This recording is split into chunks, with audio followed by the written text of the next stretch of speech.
my name's Michelle Gellis. I am an acupuncture physician, and I would like to thank you for coming today to my presentation, and also thank you to the American Acupuncture Council for hosting today's talk. Today I will be speaking about cosmetic acupuncture as a major source of profit for your practice.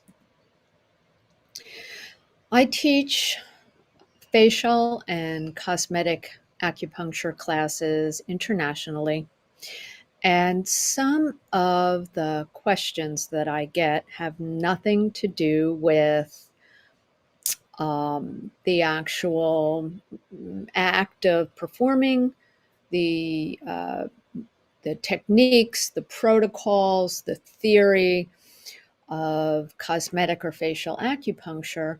Frequently, a lot of the questions that I get have to do with setting up your practice, marketing, timing of treatments, and other services in addition to facial and cosmetic acupuncture. So I would like to cover those topics today so I can bring to light some of the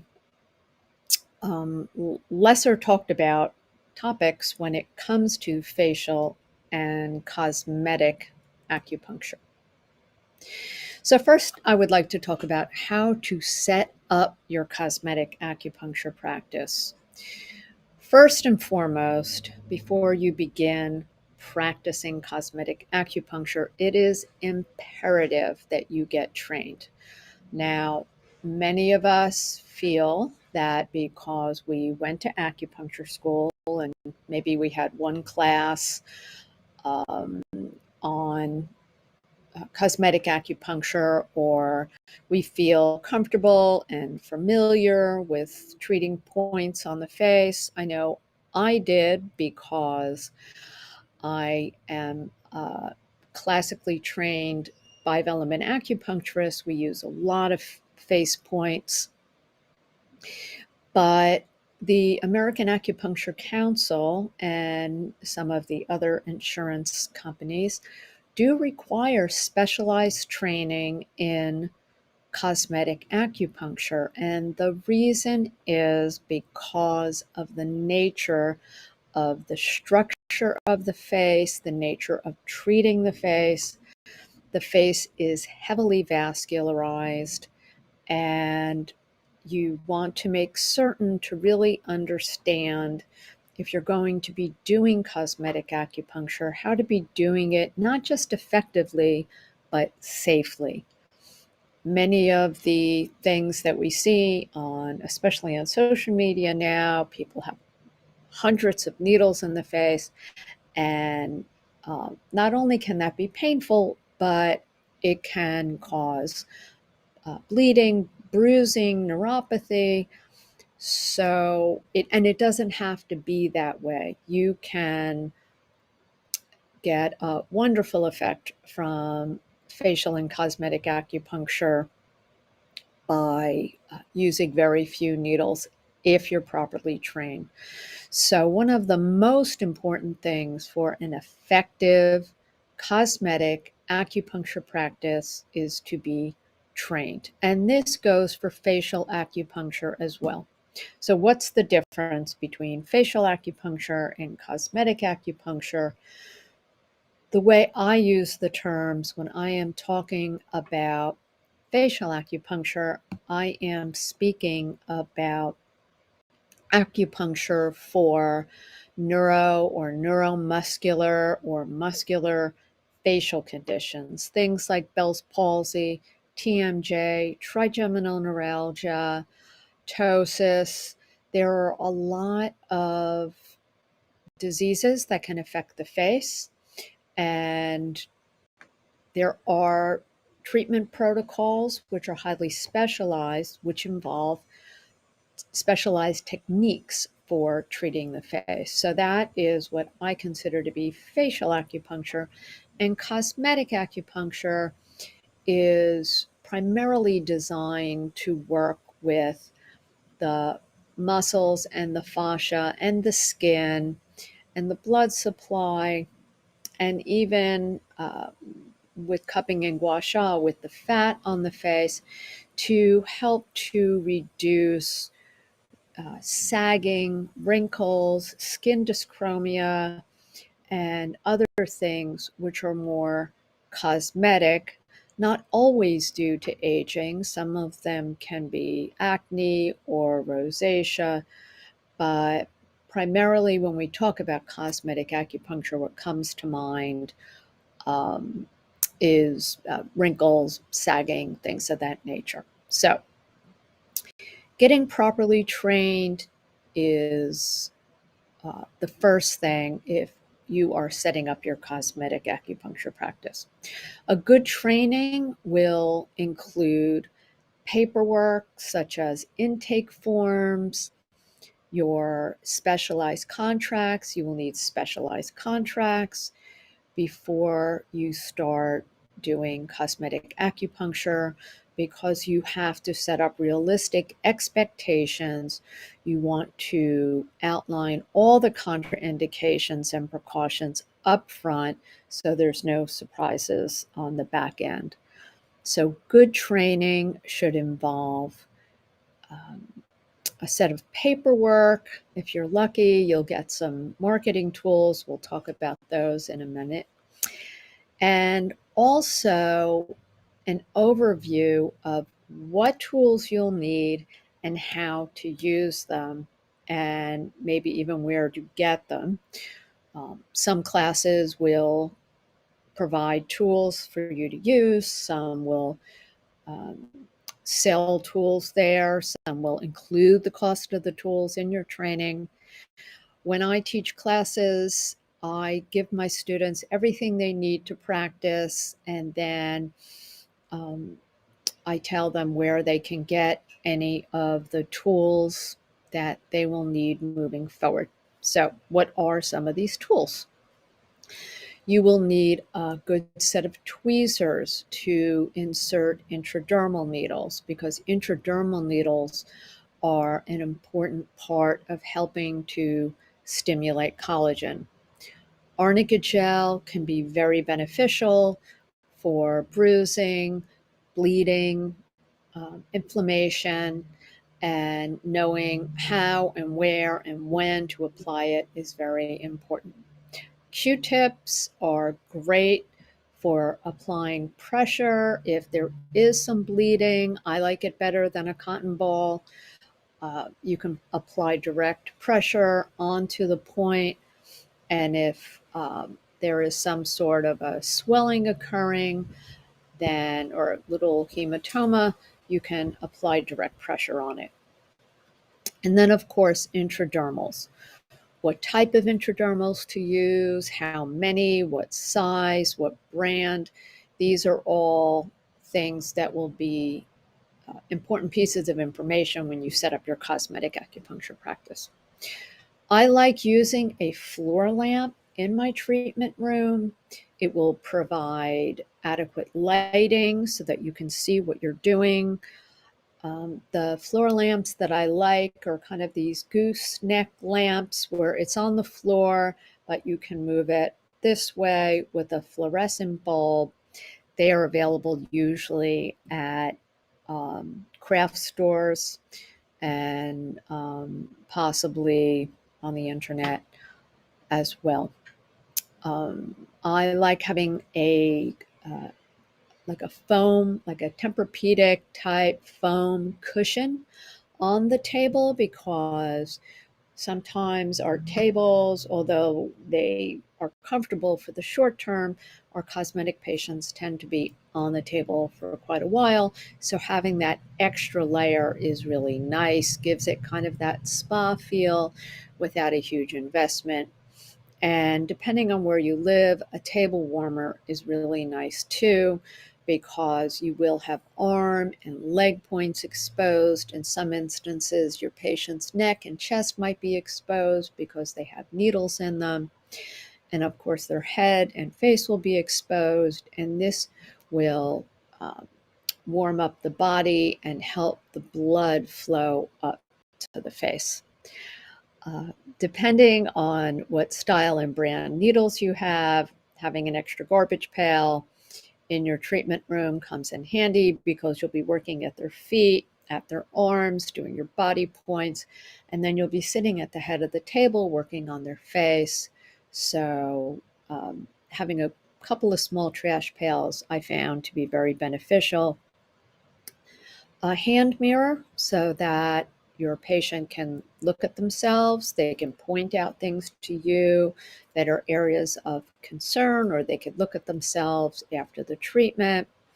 And then a small magnet. They make these, they're kind of, it looks like a pen, but it's an extendable magnet.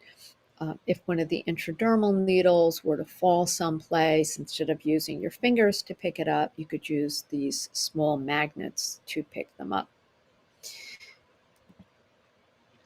What about marketing tools? What are some of the things that can really get you noticed? I have had a cosmetic acupuncture practice for almost 20 years, and I still, to this day, have paper brochures explaining cosmetic acupuncture. When I teach classes, I have a marketing kit available, and I have pre-made brochures that my students can download so they don't have to design them. They can customize them however they would like. But having brochures in your waiting area so that when maybe your non-cosmetic patients are waiting for a treatment, they can pick them up. Maybe they won't read them right in the moment. They'll take them home, they'll look at them, and they know what questions to ask. I also have a book in my waiting room, and I have testimonials from my cosmetic acupuncture patients, plus before and after photos. And if you're just starting out, you might say, well, I don't have any before and after photos. Again, when you get trained, ask the person who's training you if they have photos to share. This is something I also provide in my classes so that students, before they even have before and afters, at least they have something verifiable that they can show to patients. And also on your website, you should have a separate section just for cosmetic acupuncture, and have your SEO, your search engine optimization, pointing towards this as far as blog posts. Your social media can point to this page directly on your website. The more activity the page has, the more is going to be shown when someone is in your area and they Google cosmetic acupuncture or facial acupuncture in whatever city you're in. But the testimonials, having them both on your website and in your waiting room, can be very powerful. As far as your social media, you have to know your audience. There are certain types of social media that lend themselves more to the videos, certain lend themselves more to stories and sharing. But definitely, if you want to focus on facial and cosmetic acupuncture, getting your before and afters, having your videos, having your hashtags, everything set up to drive traffic to your TikTok or your Instagram or your Facebook pages is very important. And I know a lot of my younger students left Facebook or were never on Facebook. They say it's for old people. Well, many of your clients will be old people. So keep that in mind. If you're not on Facebook, if you've never been on Facebook, if you got off of Facebook, you might want to reconsider having a Facebook page, maybe just for your cosmetic acupuncture piece of your practice and for nothing else. Um, I do have a Facebook group that I run, which has over 8,000 people in it. It's called Facial Acupuncture. And being connected with other people that are doing what you're doing helps to, um, it raises you up because you learn from each other, and it kind of keeps it front and center in your mind. When I was first starting out, I used to have spa nights where I would invite my patients who might be interested in cosmetic acupuncture. I would have some products out. I would talk to them. I would maybe do a little demo or just do a couple of intradermal needles so they could see what it felt like. During that time, you could do giveaways. You could even do an instructional class, let's say, on self-care cupping and gua sha. So if you sell cupping and gua sha kits, your patients this is something they can do at home in between treatments. You could teach a little class on the AcuLift facial cupping set. It comes with a video for you to learn, the self-care piece, plus it has directions on the box. And this can be a wonderful activity. A lot of my students have either done this for free or charged their patients.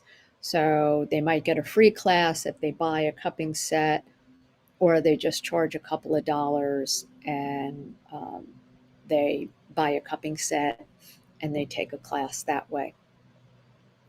Packages, providing, if it's legal in the state where you practice, providing a package of, let's say you buy 12 facial acupuncture treatments, and maybe they get a free derma roller or a free cupping session. I would not do buy 12, get one free, because that is really giving away a lot of your time. But something minimal, doesn't cost you a lot of money, but they feel like they're getting something.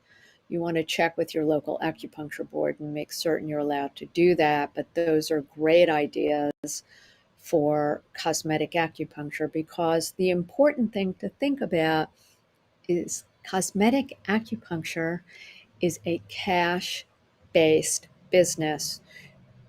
Insurance will not pay for cosmetic acupuncture, so your patients are paying you cash. You're not having to go through the time and the trouble of filing for insurance. You get paid right away, right there, and there's no having to deal with all of that paperwork and paying someone else to file it or whatever. You could also do patient classes on derma rolling. So same thing with the facial cupping and gua sha.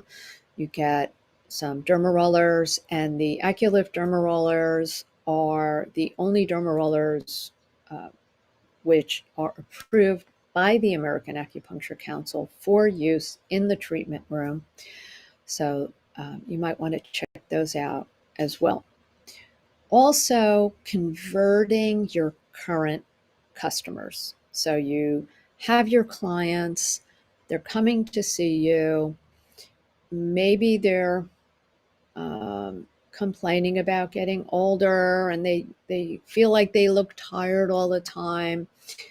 Here is a whole audience that you already have, people that are already coming to see you, and you can share stories about other patients who had the same concern and you help them. And sometimes I'll just throw in a couple of extra points to lift a brow or thread a wrinkle so they can get an idea of what it's like. and typically they love it. Another question I get asked a lot is about the timing of the treatments. So people are worried, I'm going to be spending all this time in my treatment room. Isn't it more cost effective for me to just have 3 or 4 rooms going at once? And how am I ever going to make any money doing this? Well, the answer is you have to, um, once you get your flow going, you can have 2 rooms going at once.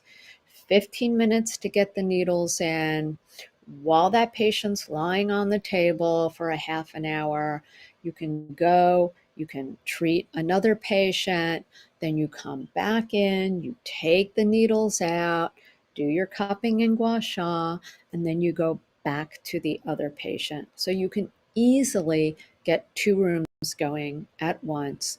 And whatever you typically charge for an hour treatment, I would charge that and then half that again. So 1.5 times what you would normally charge for a 1-hour acupuncture treatment, you're going to charge 1.5 times that, because your patient will be in the room for about an hour and a half, maybe a little less.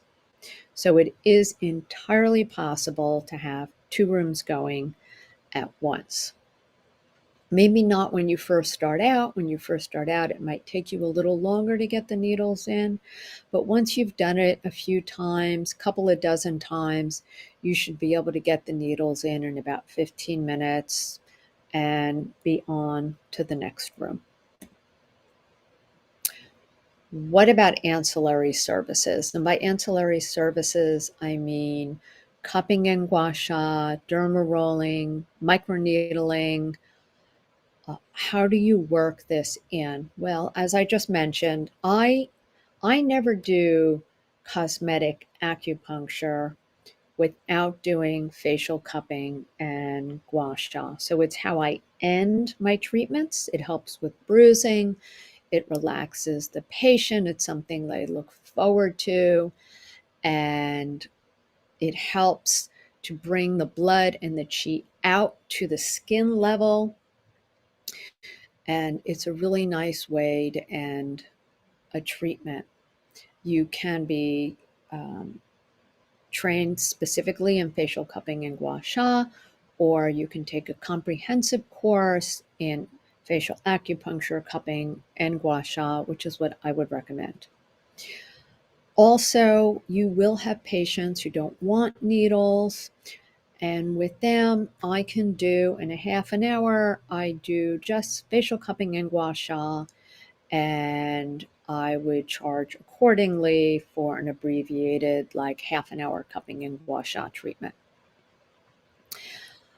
Derma rolling is something that you can offer as an add-on, and what I like to do would be more like derma rolling and facial cupping and gua sha, or I might do derma rolling on a neck and chest and just do the facial acupuncture on the face. I don't like to end a facial acupuncture treatment with derma rolling because it can be a lot for the skin. So you can sell your patients a derma roller and teach them how to use it, and then they can use it at home in between treatments, or you can offer it as a separate service. And then depending on how much time you want to spend with the derma rolling will determine what you would charge and charge accordingly. Now, derma rollers are single person use. You don't want to be sharing them between patients. There's no way to barbicide or autoclave these safely because little pieces of hair and skin, fragments, microscopic, can get stuck in between the needles and you could cross-contaminate. So if you are going to offer it as a service, you either keep the derma roller for your patients for when they come and you would clean it and use it just on them, or You would use it on them and send them home with it. And then if they wanted you to do a treatment on them when they come back, they would have to bring it with them. As far as microneedling, I do microneedling as a standalone service. So I will do facial acupuncture, facial acupuncture, facial acupuncture, and then microneedling. And the only caveat to this is if someone only wants or needs microneedling, let's say on their neck, on their chest, on their hands, I can do cosmetic acupuncture. So I would put in the body points and the face points, and then I could put numbing cream on them. And then once I take the needles out of their face, I could do the microneedling. Or even when the needles are in, I could potentially do the microneedling once the numbing cream comes off. And this way, the person is kind of getting the best of both worlds, especially if they have problem areas around the lips, on the chin. But you don't want to be doing cosmetic acupuncture and microneedling on the same area in the same treatment. And microneedling is extremely profitable. It's very easy to add into your practice, and people are charging anywhere from $350 to $700 for a half an hour microneedling treatment. So you have your initial investment of your microneedling tool like the AcuLift MicroPen, or um, and then the only thing you have to replace are your serums, which are not a tremendous investment up front, and then you can add this on as a treatment. So I think that is all I have for you today. You can find me on social media at facialacupunctureclasses.com, or on Facebook or Instagram or TikTok at Michelle Gellis.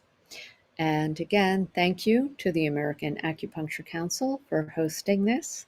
And I look forward to seeing you next time.